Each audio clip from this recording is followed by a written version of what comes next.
বারবার বিচার চেয়েছেন অভয়ার বাবা মা, এখনো পাননি। তাদের অভিযোগ, এবার বিচারের আশায় অভয়ার বাবা মা। আমার সবসময় ভরসা আছে যে বিচার আমি পাবই।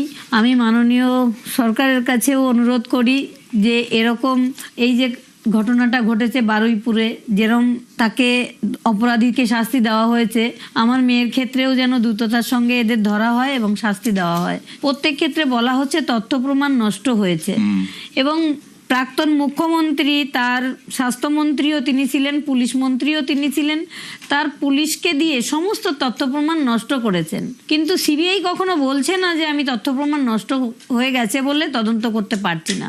সিবিআই বলছে এর বাইরে আর কেউ নেই।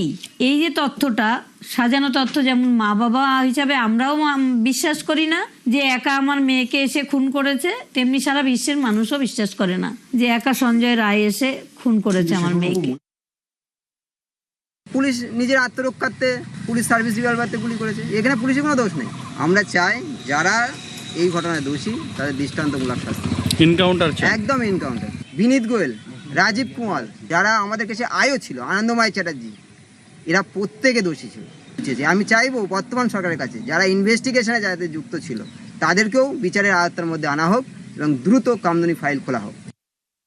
কোথাও মন থেকে একটু শান্তি পেলাম যে বিগত 15 বছরে সরকার যেটা করতে পারিনি, ধর্ষকদের বেকসুর খালাস করে দিয়েছে। একটার পর একটা ধর্ষণ হয়েছে, যেখানে মুখ্যমন্ত্রী মমতা বন্দ্যোপাধ্যায় বলতেন সাজানো ঘটনা, মিথ্যা ঘটনা, শরীর থাকলে জর্জরি হয়, বিভিন্নভাবে সমাজের বুকে যে বার্তাগুলো দিতেন, সেই জায়গায় দাঁড়িয়ে আজ নতুন সরকার আসার ফলে তদন্ত করার পর, স্বীকারোক্তি নেওয়ার পর যে এনকাউন্টার করলো, এটা একটা অনেকটাই পাওনা আমাদের রাজ্যের মহিলাদের কাছে। এবং আমাদের কামদুনির মামলাও কেসে, এবং কামদুনি থেকে কাকদ্বীপ, আরজিকর যে ঘটনাগুলো আছে সেগুলোর ফাইল পুনরায় খোলা হোক এবং তদন্ত করা হোক, স্বীকারোক্তি নেওয়া হোক, এদেরকেও এনকাউন্টার করে দেওয়া হোক।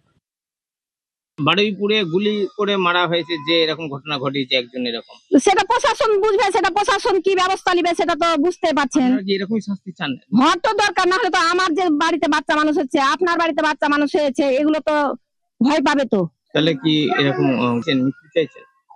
সেটা প্রশাসন যেটা করবে সেটা ভালো করবে, ঠিক আছে, না থাকাই ভালো। যার যাই সে ছাড়া কেউ বোঝে না। আমার গেছে, আমি জানি সেই কষ্টের সময়টা কিভাবে গেছে, আর যাদের বারুইপুরে গেছে তারাও কষ্টটা পাচ্ছে। তখনকার দিনের সরকার কোনো রকম হেল্প করেনি। এই ধরনের অপরাধের যে একটা বড় শাস্তি হয় সেরকম কখনোই চাইতো না, তার জন্যই তো আরজিকর ঘটে উঠেছিল। এনকাউন্টার করার প্রয়োজন আছে। আমি খুব খুশি, খুব সুন্দর ডিসিশন। অবশ্যই, না হলে অপরাধ কমবে না। এইটার দেখুন খুব প্রভাব পড়বে এবং খুব ভালো দিক আছে। আমার ব্যক্তিগত মত এনকাউন্টার। একটাই কথা শুভেন্দুবাবু বলেছেন যে সকালে তুলবো বিকেলে খরচ করে দেবো, ব্যাস, ফাইনাল কথা। দারুণ কথা, এটাই তো হওয়া উচিত। এই অপরাধের এটাই শাস্তি। অবশ্যই। আমিও সাজা মেনে নিই না, আমি তাদের ফাঁসি চাই। যে আমার মেয়ের সাথে যারা গণধর্ষণ করেছে তাদের সকলের আমি ফাঁসি চাই। মুখ্যমন্ত্রীর কাছে আমার এই আবেদন যেন তাদের ফাঁসি দেয়। গুলি করে মেরেছে, তারা অন্যায় করেছে, সেই জন্যই পুলিশরা গুলি করে মেরেছে, এইটাই আমি খুশি আছি।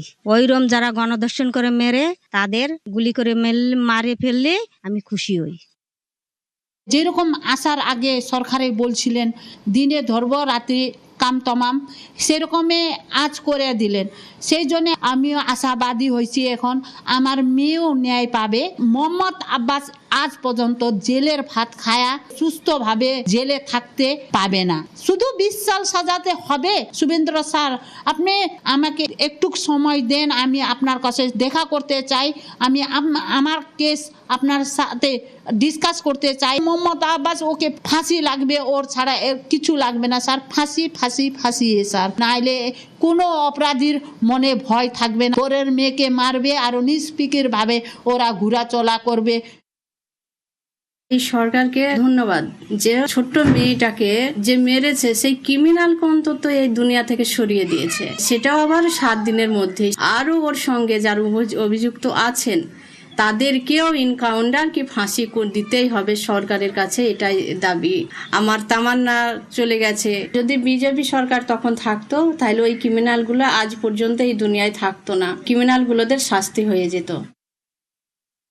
বারুইপুরে যে ঘটনা আজকে ঘটেছে সেটাকে আমরা সমর্থন করি। আমার ভাইয়ের ক্ষেত্রে আমার ভাইকে যে খুন করেছেন আমি তার এনকাউন্টার চাই, যিনি খুনি তাকে এনকাউন্টার করা হোক। আমার ভাইয়ের খুনি আমরা প্রথম থেকে একই নাম বলে আছি, জ্যোতিপ্রিয় মল্লিক, ওনার এনকাউন্টার চাই। যেদিকে দিকে যা ঘটছে এরকম সাজা যদি হয়, এই নরপশুগুলো আরও যারা সমাজে আছে যদি শুধরে যায় যেতে পারে, সমাজটা হয়তো বদলে যেতে পারে। নাবালিকা